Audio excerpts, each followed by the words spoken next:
ટીવાય BCom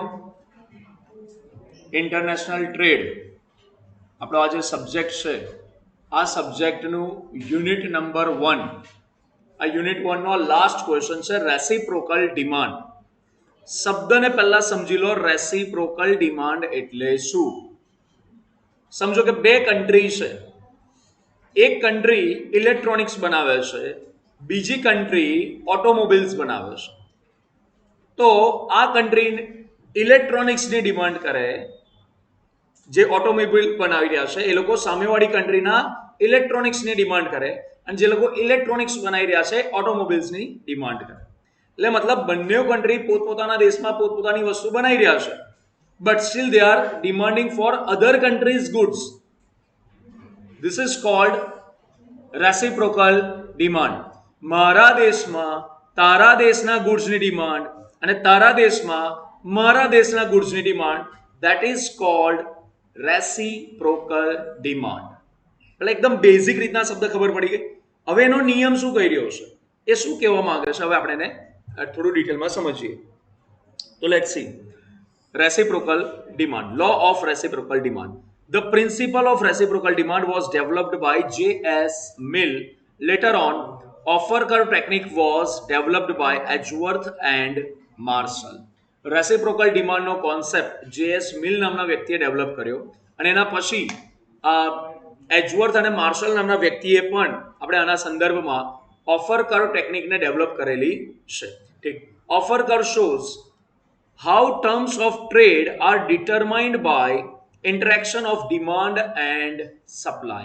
જે offer curve છે એ શું દર્શાવે છે કે ભાઈ બે, આપણે ગઈકાલના ક્વેશ્ચનમાં સમજ્યા હતા, ઓફર કર્વનો જ્યારે ગઈકાલ ક્વેશ્ચન શીખ્યા તો એમાં આપણે ચર્ચા શું કરી હતી? બે કન્ટ્રીઝ જે જગ્યા પર ડિમાન્ડ એન્ડ સપ્લાય ઇન્ટરસેક્ટ કરતા હોય એ જગ્યા પર શું કરશે?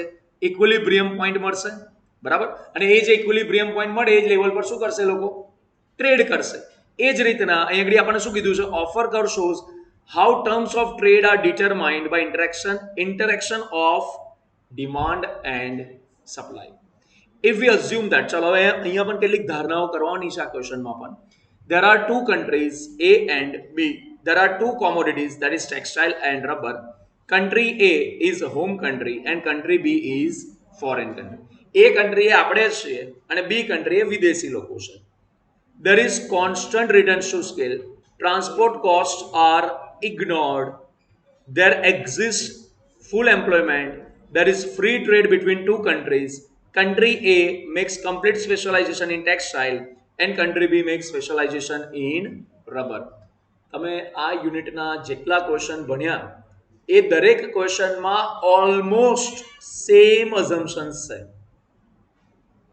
અને જે તમને ચાર ઇમ્પોર્ટન્ટ ક્વેશ્ચન કીધા છે આ યુનિટના, absolute cost advantage, comparative cost advantage, offer curve અને આવ્યું રેસિપ્રોકલ ડિમાન્ડ, આ ચારેય ક્વેશ્ચનમાં ઓલમોસ્ટ અઝમ્પશન્સ બધે સેમ છે. થોડીક એકાદ પ્લસ માઇનસ હોય પણ બાકી બધી સેમ જ છે. આગળ જોઈએ આમાં. Then according to law of reciprocal demand, terms of trade are determined by A's demand for B's product and B's demand for A's product. આપણે શું કરીએ? બી ની પ્રોડક્ટની ડિમાન્ડ કરીએ અને બી વાળા આપણી પ્રોડક્ટની ડિમાન્ડ કરે. આપણે કોણ છે? એ. સામેવાળી કન્ટ્રી કોણ છે? બી. તો આપણા દેશમાં બી કન્ટ્રીના પ્રોડક્ટની ડિમાન્ડ અને કન્ટ્રી બી માં આપણા દેશના એ કન્ટ્રીની પ્રોડક્ટની ડિમાન્ડ, આને બોલીશું આપણે reciprocal demand. Now offer curves of home country, that is country A, shows intensity of domestic demand for foreign goods. જે આપણે અહીંયા આગળ પહેલો ઓફર કરો આપણે શીખીશું. પહેલો ઓફર કરો અહીંયા આગળ આપણે સમજવાનો છે કે કન્ટ્રી એ કેટલી ઇન્ટેન્સિટી છે, શેના માટેની ઇન્ટેન્સિટી? બીજા દેશની ગુડ્સની આપણા દેશમાં જે ડિમાન્ડની ઇન્ટેન્સિટી છે કેટલી છે એને દર્શાવતો અહીંયા આગળ કન્ટ્રી એ નો ઓફર કરો આપણે બનાવીશું. લેટ્સ સી કેવી રીતના થશે તે. અને એ જ રીતના ઓફર કરો foreign country, that is country B, shows intensity of foreign goods for domestic foreign demand for domestic goods. આ બે ઓફર કર સમજાઈ જાય, આ બે પોઈન્ટ સમજાઈ જાય તો આપણો આ ક્વેશ્ચન એકદમ સિમ્પલ સરળ થઈ જાય. એના માટે આપણે આ ટેબલને સમજવું પડશે અને ટેબલ પરથી ડાયરેક્ટ આપણે ડાયાગ્રામ સમજીશું. Equilibrium terms of trade are determined at point where two offer curves intersects each other. જે જગ્યા પર બે ઓફર કર્વ એકબીજાને ઇન્ટરસેક્ટ કરે એ જગ્યા પર આપણને શું મળશે? ઇક્વિલિબ્રિયમ લેવલ મળશે. બરાબર, ફરી એકવાર, બે કન્ટ્રીના ઓફર કર્વ જે જગ્યા પર ઇન્ટરસેક્ટ કરશે એ લેવલ પર શું મળવાનું છે આપણને? Equilibrium level. અને એ લેવલ પર બંને કન્ટ્રી શું કરશે? એકબીજા સાથે ટ્રેડ કરશે, વ્યાપાર કરશે. આટલી વાત સમજાઈ ગઈ? ચલો, હવે આ વાતને વધારે ક્લેરિટીથી સમજવા માટે આ ટેબલને સમજો. આ ટેબલ આપણા દેશના પોઈન્ટ ઓફ વ્યૂથી પણ સમજીશું અને વિદેશના પોઈન્ટ ઓફ વ્યૂથી પણ સમજીશું. તમે આગળ આપણે આમાં વધીએ એની પહેલા એક નાનકડી વાત કહું. બે રીતના મહેનત થાય, એક સ્માર્ટલી અને એક હાર્ડલી. બરાબર, અહીંયા જ્યારે ભણી રહ્યા છો, ફૂલ ફોકસથી ભણી રહેશો તો શક્યતા બહુ વધારે છે કે તમને એક જ વારમાં સમજાઈ જશે. ફોકસ નહીં રાખો તો શક્ય છે ઘરે જઈને તમારે 2, 4, 5 વખત તમારે આ જાતે તૈયાર કરવાનો વારો આવી શકે છે. બરાબર, so try to understand here only. Clear? જો ડેરિવેટિવ ઓફ ઓફર કરો ઓફ હોમ કન્ટ્રી એનો ઓફર કરો. ચલો, આપણે ટેક્સટાઇલ કેટલા એક્સપોર્ટ કરી રહ્યા છે? 5 યુનિટ. અને એની સામે રબર કેટલા ઇમ્પોર્ટ થઈ રહ્યા છે? 1 જ મિનિટ, આમાં છે ને આ 5 ના હોવું જોઈએ. આમાં બધા છોકરાઓ છે ને અને સુધારી દો. આ 5ની જગ્યા પર છે ને અહીંયા કરી દો 25.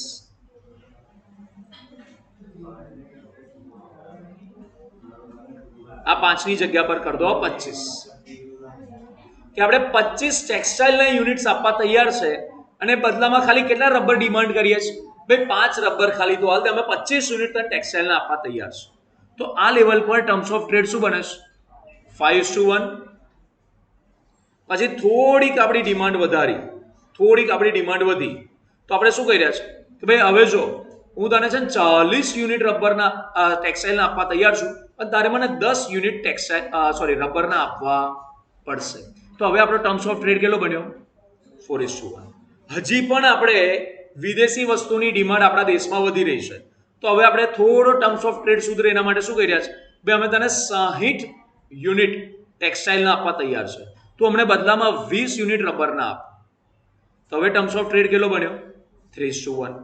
લાઇકવાઇઝ ટેક્સટાઇલ હવે નેક્સ્ટ લેવલ પર અમે તને 80 યુનિટ આપીશું, પણ તારે હવે અમને શું કરવું પડશે? 40 યુનિટ રબરના આપવા પડશે. ટર્મ્સ ઓફ ટ્રેડ કેટલો બન્યો? 2:1. અને એક લેવલ પર પહોંચ્યા પછી ભાઈ હું તને જેટલા ટેક્સટાઇલ આપું તારે મને એટલું રબર આપવું પડશે. બરાબર, હું તને 100 યુનિટ ટેક્સટાઇલ આપું છું, તારે મને 100 યુનિટ રબરના આપવા પડશે. તો અહીંયા ઘડી ટર્મ્સ ઓફ ટ્રેડ કેટલો બન્યો? 1:1. બોલો, આટલી ક્લિયર થઈ? એક છે ને સિમ્પલ લોજિક છે. જ્યારે આપણે વધારે કોમ્પ્રોમાઇઝ ક્યારે કરવું પડે, આપણે વધારે સેક્રિફાઈસ ક્યારે કરવું પડે? જ્યારે આપણા દેશને ગરજ વધારે હોય ત્યારે. આવું જોઈએ ને કે ભાઈ આપણે 5 યુનિટ જોઈએ છે પણ આપણી પાસે 5 યુનિટ પણ નહીં, તો આપણે એને વધારે યુનિટ્સ આપીને લેવા તૈયાર છે. પછી આપણે ડિમાન્ડ વધારી રહ્યા છે. સિમ્પલ લોજિક છે. તમે કોઈ પ્રોવિઝન સ્ટોર પર જાઓ, 1 કિલો કોઈ વસ્તુ લો ને તો કદાચ તમે ભાવતાલ બહુ ના કરાવી શકો, પણ એની સામે તમે 20 કિલો વસ્તુ માંગો તો ડિસ્કાઉન્ટ માંગશો કે નહીં માંગો? આ સેમ લોજિક છે. શાક માર્કેટમાં જાઓ છો, બરાબર, કદાચ 1 કિલો શાકભાજી લો તો કદાચ ડિસ્કાઉન્ટ માંગવાનું આપણે બહુ માંગીએ બી ખરા, નહીં માંગીએ, અને પેલા ભાઈ આપે ખરા નહીં આપે, પણ 20 કિલો લેવાનું હોય તો, 1 મણ લેવાનું હોય તો 100% આપણે ડિસ્કાઉન્ટ માંગીશું, પેલો ભાઈ ડિસ્કાઉન્ટ આપણને આપશે પણ ખરા. સેમ લોજિક અહીંયા પણ એપ્લાય થઈ રહ્યું છે કે જ્યારે તમારા દેશમાં બીજા દેશના ગુડ્સની ડિમાન્ડ વધી રહી છે ત્યારે તમે શું કરશો? એની સાથે નેગોશિએટ કરશો. મેં હું તારી વધારે ને વધારે વસ્તુ ઇમ્પોર્ટ કરીશ, બરાબર, પણ તારે મને એના માટે થોડું નેગોશિએશન કરી આપવું પડશે. પહેલા તું મારી પાસે 1 રબરના બદલામાં 5 ટેક્સટાઇલ માંગતો હતો ને, હવે હું તારે મને 1 રબરના બદલામાં હું તને 4 જ ટેક્સટાઇલ આપીશ. હજી લેવલ સુધરશે તો તારા 1 રબરના બદલામાં હું તને 3 જ ટેક્સટાઇલ આપીશ.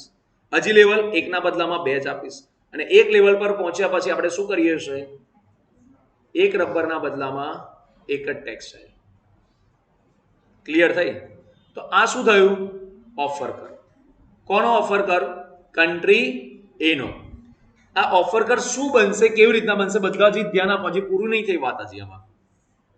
ભાઈ તું મને એક રબર હાલ દે, હું તને 5 ટેક્સટાઇલ આપું. હું 5 ટેક્સટાઇલ ઓફર કરી રહ્યો છું. બીજા લેવલ પર તું મને એક રબર હાલ, હું તને 4 ટેક્સટાઇલ આપીશ. એકના બદલામાં 3 આપીશ, એકના બદલામાં 2 આપીશ, એકના બદલામાં 1 આપીશ. તો આ જે લેવલ બની રહ્યું છે ને, આ જે લેવલ બની રહ્યું છે દેટ ઇઝ કોલ્ડ ઓફર કર. કે આપણે કેટલું ઓફર કરી રહ્યા છે. સમજ્યા કે ના સમજ્યા? જો હવે આ જે વાત છે, આ જે ટેબલ બનાવ્યું છે, એક્ઝેક્ટલી આ ટેબલને તમારે આ ડાયાગ્રામમાં બનાવવું હોય તો કેવી રીતના બનશે? જરા અહીંયા આગળ બધાનું ફોકસ.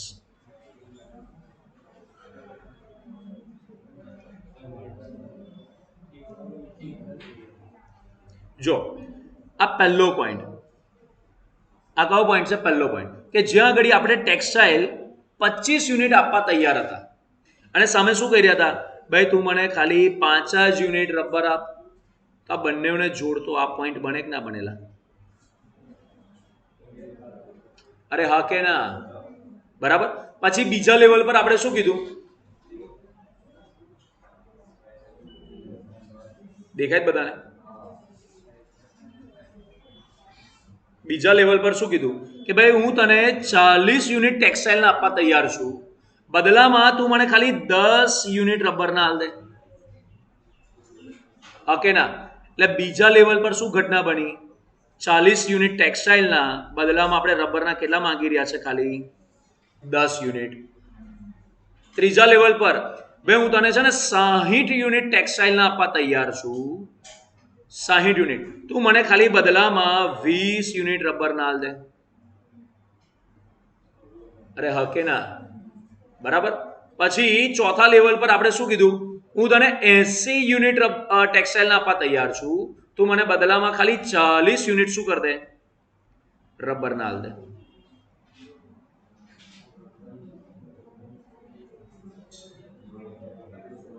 ચાલીસ યુનિટ શું કર દે? રબર ના હાલ દે.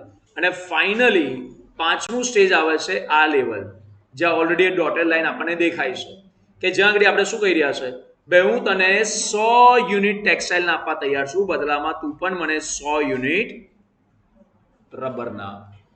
તો હવે આ જે બધા પોઈન્ટ્સને આ જે જોડતો કર્વ નીકળશે,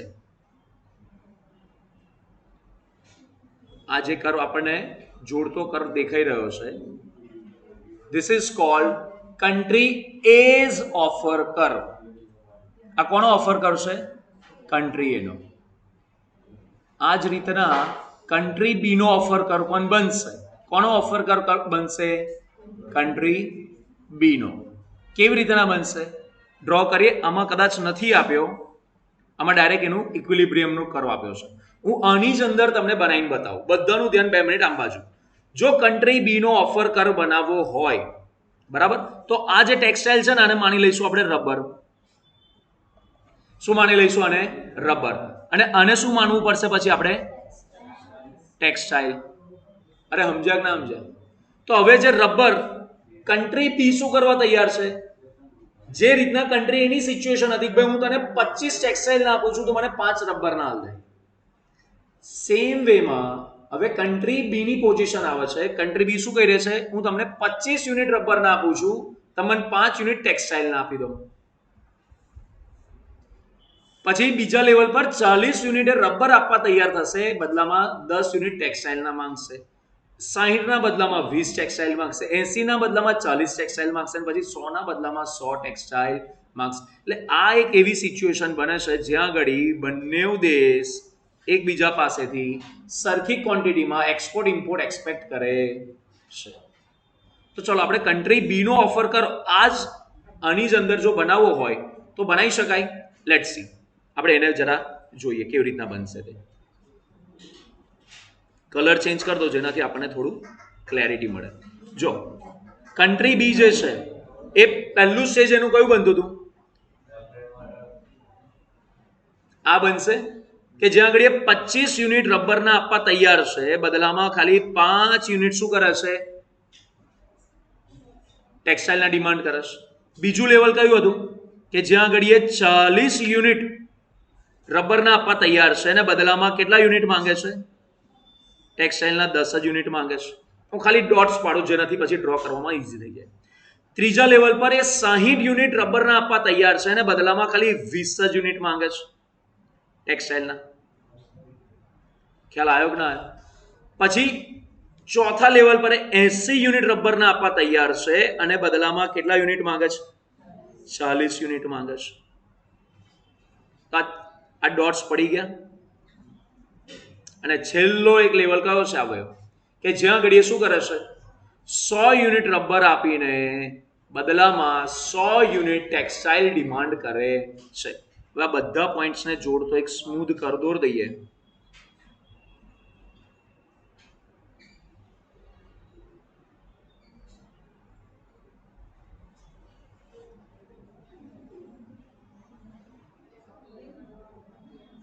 ઓકે, આ રીતના આ જેટલા પાંચેય પોઈન્ટ્સ હતા એને જોડતો એક આ સ્મૂથ કરદોર દીધો. આ શું મળી ગયો આપણને? કન્ટ્રી બી નો ઓફર કર્વ મળી ગયો.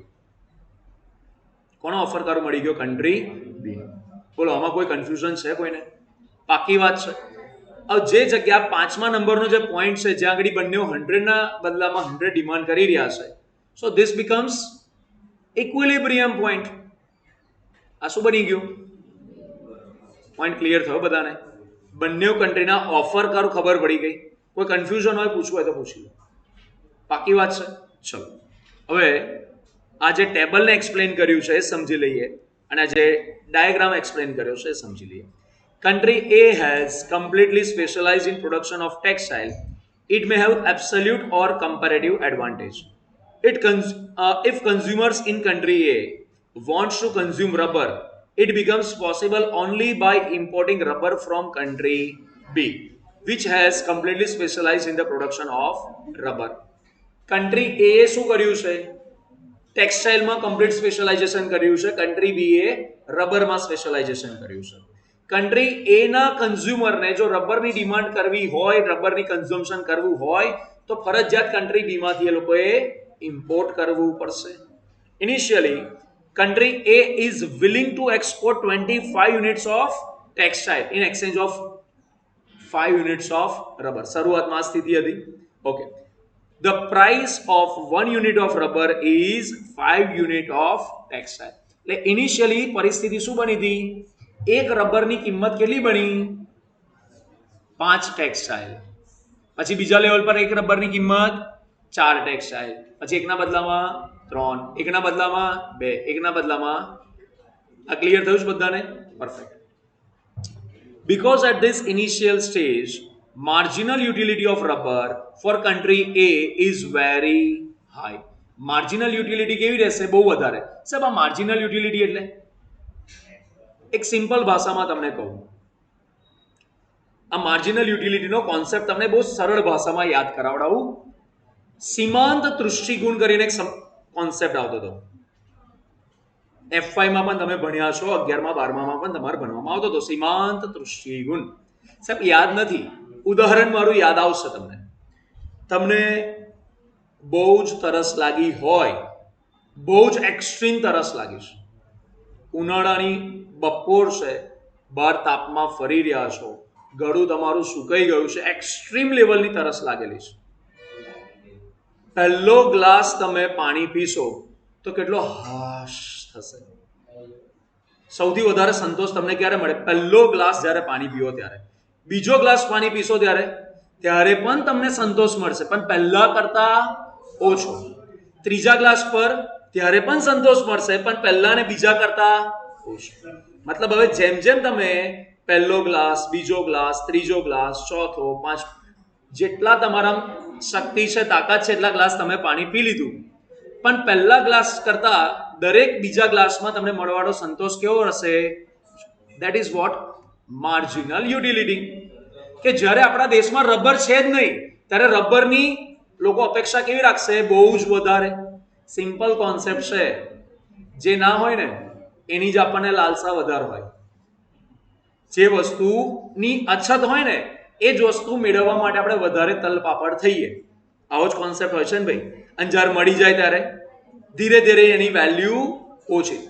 પાણીનો ગ્લાસ, પાણી ના મળે ત્યાં લગીને આપણે પાણીના ગ્લાસ માટે 50 રૂપિયા 100 રૂપિયા 500 રૂપિયા આપવા તૈયાર થઈ જઈએ અને મળી જાય પછી 400 રૂપિયામાં બીજો ગ્લાસ પી 300 રૂપિયામાં હું તો નહીં પીવું નહીં બસ આપણે જરૂર હતી પતી ગઈ સમજો છો આ ડિફરન્સ આ છે marginal utility here terms of trade are 5:1 later on country A is willing to offer 40 units of textile in exchange of 10 units of rubber here terms of trade is 4:1 still later on terms of trade becomes 3:1 2:1 and 1:1 and so on સાહેબ આ 1:1 પર શું ગાડી અટકી જાય એનાથી આગળ ગાડી ના જવી જોઈએ જશે કે નહીં જાય એનો હું તમને કોન્સેપ્ટ સમજાવીશ અને ઇક્વિલિબ્રિયમ પોઈન્ટ 1:1 પર જ કેમ એ પણ હવે કોન્સેપ્ટ આપણે ઇક્વિલિબ્રિયમનું કોન્સેપ્ટ સમજીશું ત્યારે આપણે જે પેલું મેઇન ડાયાગ્રામ છે ને એમાં હું તમને સમજણ પાડીશ કે 1:1 કરતા આગળ કેમ ના જાય 1:1 કરતા ઓછું કેમ ના રહી શકે 1:1 પર જ જઈને ગાડી ઇક્વિલિબ્રિયમમાં કેમ પહોંચે અને આપણે સમજીશું This is because country A consumes more and more rubber. Marginal utility of rubber is diminishing. તમે જેમ જેમ કોઈ એક પર્ટિક્યુલર વસ્તુ વધારે ને વધારે કન્ઝ્યુમ કરતા જાઓ એમાંથી તમને મળવાવાળો તૃષ્ટિગુણ કેવો થતો જાય ઘટતો જાય એટલે તમે ધીરે ધીરે એની ડિમાન્ડ શું કરો ઓછી કરો ક્લિયર થાય છે બધાને આ રીતના This is according to law of diminishing marginal utility. ગુજરાતીમાં શું બોલતા હતા ને ઘટતો જતો સીમાંત તૃષ્ટિગુણ લખી લો લખવું હોય તો ઘટતો જતો સીમાંત તૃષ્ટિગુણ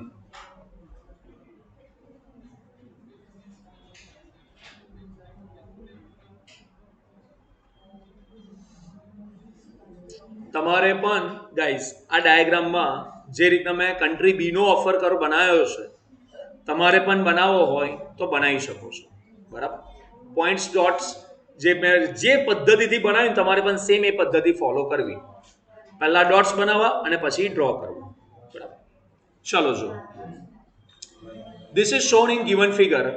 OX axis represents rubber. OX axis શું represent કરે છે rubber that is importable of country A. OY axis represents textile. OY શું દર્શાવે છે જો આ X axis પર રબર છે Y axis પર textile છે which is exportable of country A.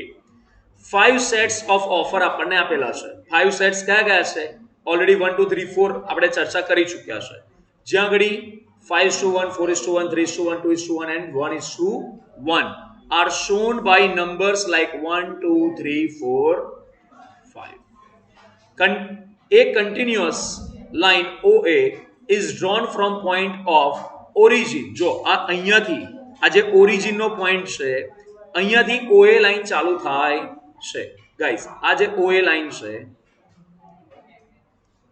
આની વાત છે જો અહીંયાથી સ્ટાર્ટ થઈને આ A સુધી પહોંચે છે OA લાઈન અને આ જે છે તે O થી સ્ટાર્ટ થઈને બ્લુ લાઈન જે બનાવી છે તે આપણે આને OB લાઈન કન્સિડર કરી લઈશું સાહેબ અંદર તો આપ્યું નહીં પણ હું સમજાઈ રહ્યો છું અને આપણે કઈ લાઈન કન્સિડર કરીશું OB જે કોનો ઓફર કર બનશે કન્ટ્રી B નો આગળ વાત કરીએ This is drawn by connecting all of the 5 points આ OA લાઈન કેવી રીતના બનાવી પાંચેય પોઈન્ટ્સ ને કનેક્ટ કરીને This OA is offer curve of country A.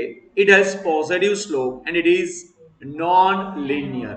Non-linear નું શું મતલબ થાય તમારો કર્વ જો સ્ટ્રેટ લાઈનમાં હોય ને તો એને લિનિયર બોલાય સ્ટ્રેટ લાઈનમાં હોય તો એને શું બોલાય લિનિયર પણ આ કેવો છે કર્વેચર છે કર્વ વાળો છે એટલા માટે એને શું બોલીશું નોન લિનિયર આગળ guys beyond 0.5 it has negative slope 0.5 પછી દેખી શકીએ છીએ આપણે કેવો સ્લોપ દેખાય છે અહીંયા આગળથી 6 સુધીમાં નેગેટિવ એટલે ડાઉનફોલ થઈ રહ્યો છે આગળ it indicates that now desire or capacity to export more textile is exhausted હવે આનાથી વધારે લેવલનું આપણે ના તો ઇમ્પોર્ટ કરી શકીએ છીએ ના એક્સપોર્ટ કરી શકીએ છીએ આપણી કેપેસિટી એક્ઝોસ્ટ થઈ ગઈ છે આનાથી વધારે આપણી એક્સપોર્ટ કરવાની તાકાત છે નહીં આગળ at 0.6 country A is willing to accept or import 120 units of rubber but by exporting only 90 units of textile. જો આ બહુ વિચિત્ર ઘટના અહીં આગળ બતાડવામાં આવે છે. આ 6th નંબરનો જે પોઈન્ટ છે, આ 6th નંબરના પોઈન્ટ પર જો આપણે શું કહી રહ્યા છે, હું તો ભાઈ જો હવે તને મારી એક્સપોર્ટ કરવાની કેપેસિટી 100 પર અટકી ગઈ છે, હવે હું વધારે મારે એક્સપોર્ટ કરવાની તાકાત છે નહીં, પણ જો તારે વધારે એક્સપોર્ટ કરવું હોય ને તો હું લેવા તૈયાર છું, પણ હું તને બદલામાં વધારે વસ્તુ આપીશ નહીં.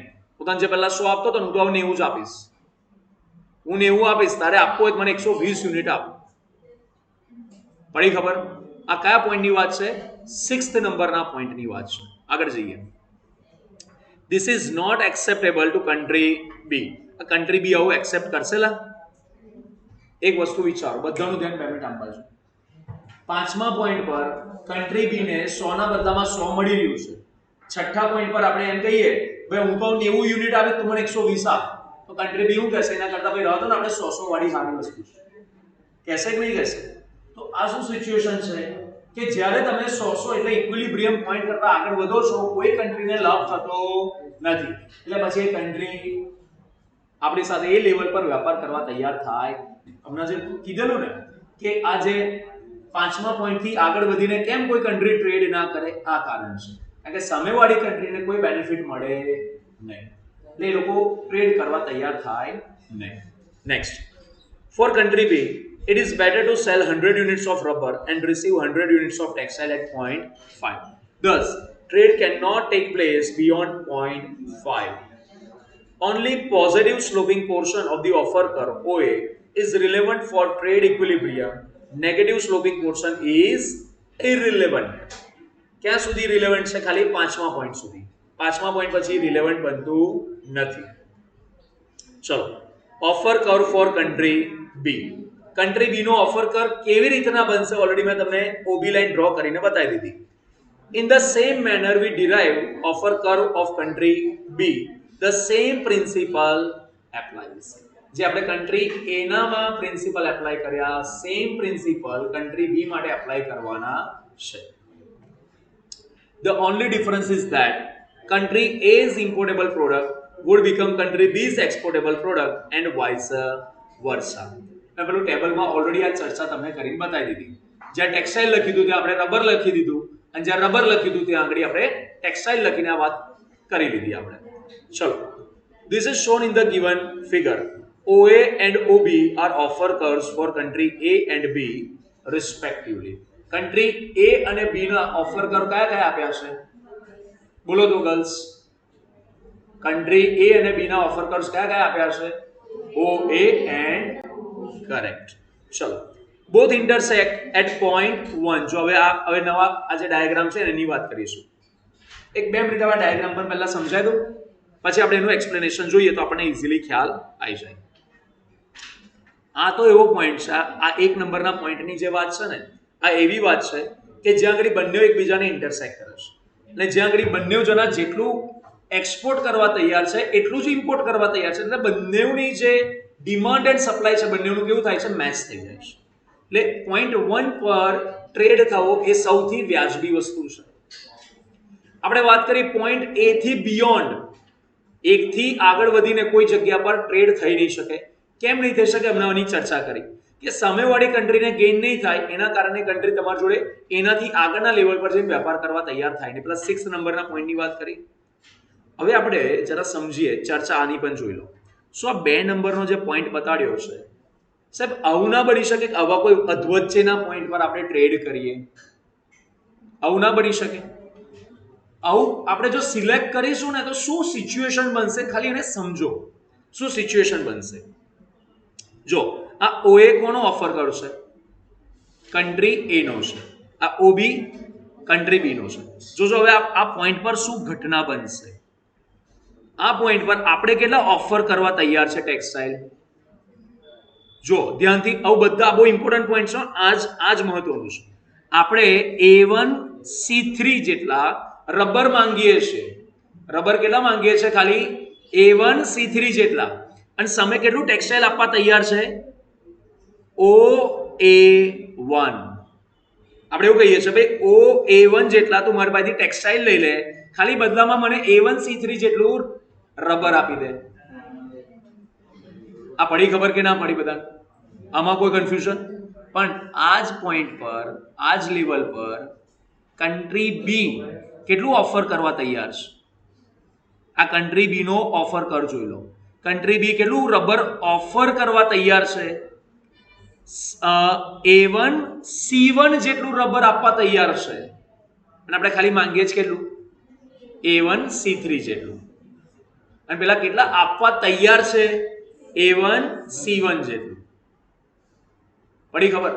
મતલબ આપણે એમ કહીએ છીએ ને, મને A1 જેટલું ટેક્સટાઇલ આપો, બદલામાં મને A1C હું આપવા તૈયાર છું. A1 જેટલું તમને ટેક્સટાઇલ આપવા તૈયાર છું, તમે મને ખાલી બદલામાં રબર A1C3 જેટલું આપો. બરાબર? પેલા લોકો કેટલું ઓફર કરવા તૈયાર છે? A1C1 જેટલું આપવા તૈયાર છે. એટલા સેમ ટેક્સટાઇલના કોન્સેપ્ટમાં. ખબર પડી? હવે આગળ વાત કરીએ. આ લેવલ પર, આ તો આપણે ઇન્ડિયાના આપણા પોઈન્ટ ઓફ વ્યૂથી જોયું. મલેશિયાના પોઈન્ટ ઓફ વ્યૂથી, સામેવાળી કન્ટ્રીના પોઈન્ટ ઓફ વ્યૂથી જરા સમજીએ.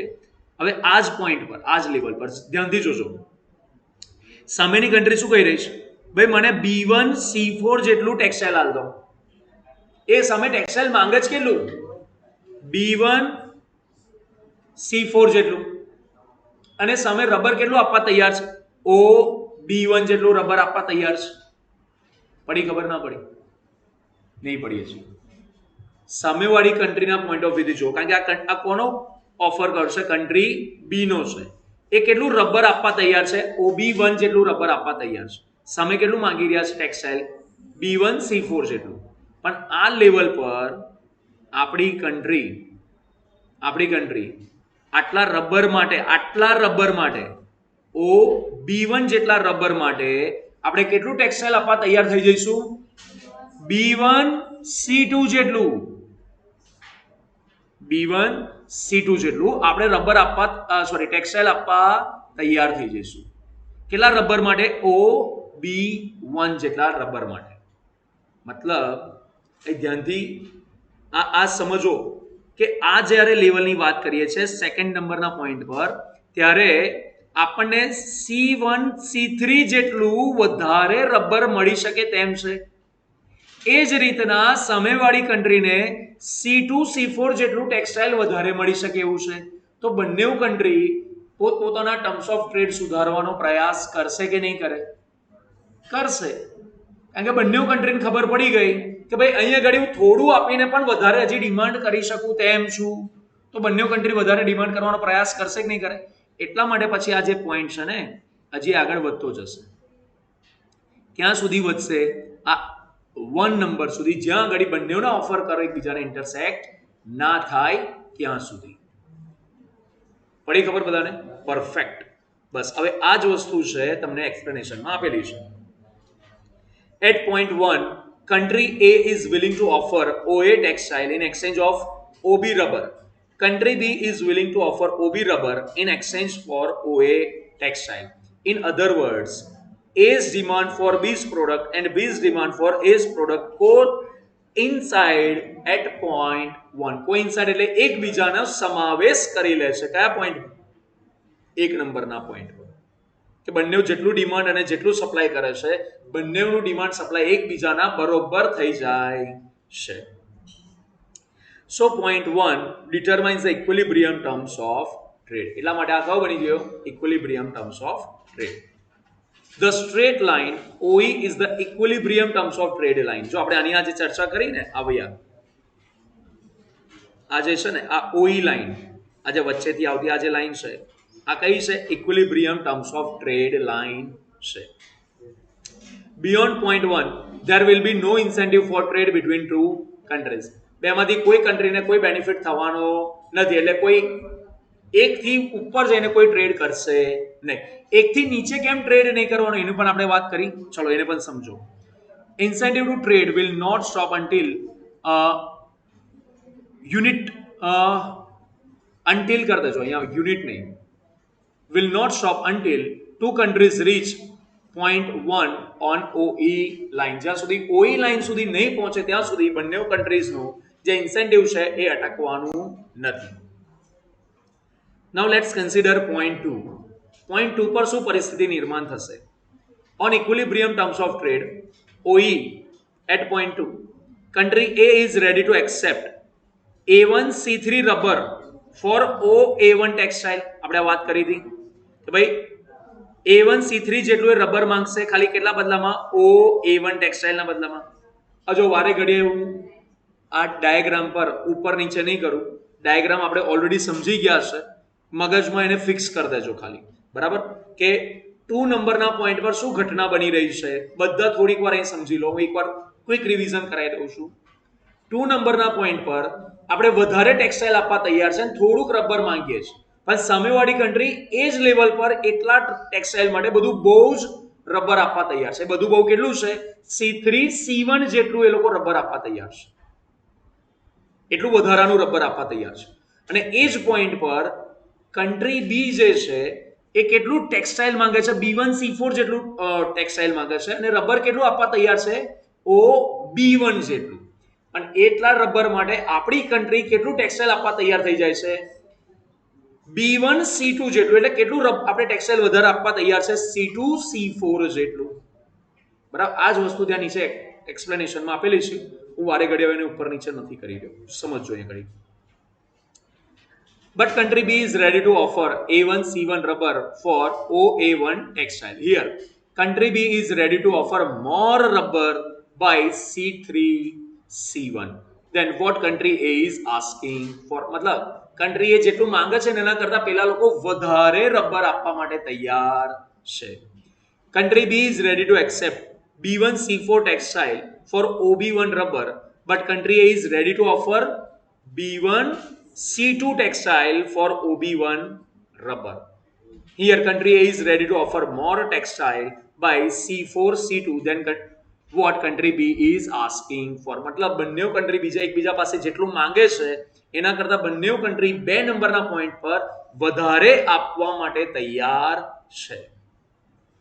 In brief, at point 2, there is excess offer of C3 C1 rubber by country B to country A and excess offer of C4 C2 textile by country A to country B. मतलब બંને country એકબીજાને વધારે વસ્તુ આપવા માટે તૈયાર છે. કયા પોઈન્ટ પર? 2 નંબરના પોઈન્ટ પર. ક્લિયર છે આટલી વાત બધાને? Perfect. This excess offer accept by both the countries and trade volume increases. At point 1, excess offers are eliminated. 1 નંબરના પોઈન્ટ પર પહોંચતા સુધી excess offer રહેશે. એક પર પહોંચ્યા પછી આ બધી excess offer eliminate થઈ જશે. Thus, point 1 is trade equilibrium point. At this point, size of international trade is OA textile export plus OB rubber import for country A, which is equals to OB exports, OB rubber exports and OA textile imports for country B, જે બંને માટે same થઈ જાય છે. Finally હવે આનું conclusion સમજી લો. Equilibrium terms of trade are determined when two offer curves intersect. ક્યારે equilibrium level મળશે? જ્યારે બંને ઓફર કર એકબીજાને intersect કરે. At this point, country A's offer curve exactly equal to what country B is asking for, and country B's offer curve exactly equal to what country A is asking for. થઈ ગઈ બંને માટે same. હવે આ ક્વેશ્ચનની અમુક મર્યાદાઓ છે, limitation છે, એને પણ સાથે સમજી લઈએ. શું ટીકાઓ કરવામાં આવી છે? Do not pay attention to domestic demand. J S Mill's theory pays attention to reciprocal demand. આ રેસિપ્રોકલ ડિમાન્ડને ધ્યાનમાં લીધું છે, but it ignores the domestic demand completely. According to Wiener, a country would be prepared to export its product only after satisfying the domestic demand. Domestic demand complete થશે પછી જ એ આપણે વિદેશમાં માલ મોકલવાની વાત કરીશું. ઘરના ભૂખ્યા મરે અને પારકાને જમાડવાનો ધંધો થાય? અહીંયા ઘડી આ થિયરીની અંદર શું સમજાવ્યું છે? વિદેશની ડિમાન્ડની ચિંતા કરી છે, આપણા દેશની જે ડિમાન્ડ છે એના વિષયમાં ઇગ્નોરન્સ રાખવામાં આવેલું છે. Two countries can't be equal in size. બે કન્ટ્રીની સાઇઝ ડિમાન્ડ એન્ડ સપ્લાયમાં શું ઇક્વલ હોઈ શકે ખરી? એમ કહી શકાય બંને કન્ટ્રી એક્ઝેક્ટ એક સરખું જ પ્રોડક્શન કરશે ને એક સરખું જ એક્સપોર્ટ ઇમ્પોર્ટ કરશે એવું હોઈ શકે? એ પણ શક્ય નથી.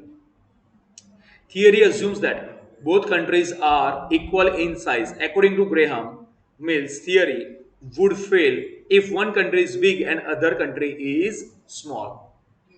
ઇન્ડિયા જે વિશ્વની અત્યારે 5મી સૌથી લાર્જેસ્ટ ઇકોનોમી છે, હવે એનું કમ્પેરિઝન શ્રીલંકા જેવી નાની ઇકોનોમી સાથે કરવામાં આવે, પાકિસ્તાન બાંગ્લાદેશ જેવી નાની ઇકોનોમી સાથે કરવામાં આવે તો આ યોગ્ય બનશે નહીં.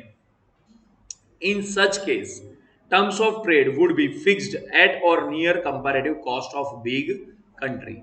Two countries, two commodities.